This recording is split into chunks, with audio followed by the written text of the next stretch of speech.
Alright, so it's been about a year and a half since the last video about this backpack. Clearly, something's a bit different about it. First of all, we moved. I had to disassemble it.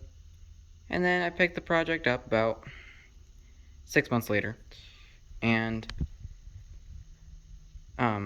instead of the speakers being mounted on top and just on the side, they are mounted to the sides of the subwoofer via these little brackets on the back. The subwoofer is now held onto the frame using these homemade brackets. It allows it to fold upwards to allow access to the battery and battery terminals. The battery is now held in place with a tow strap. The tow strap now is fed through these channels around the back. It has legs that allow it to stand up on its own, leaning over as a portable speaker.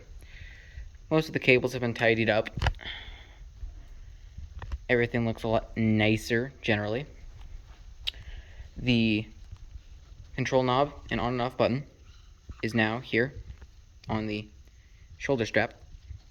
It is electrically taped. That's whatever.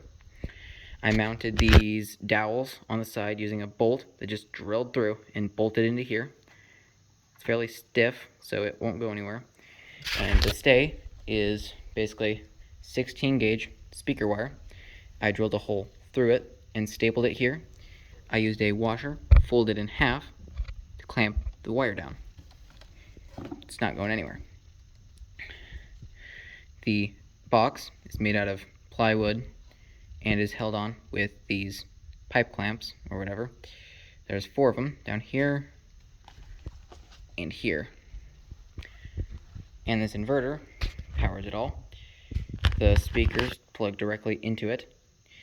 Usually I would have had an aux cord coming out right here.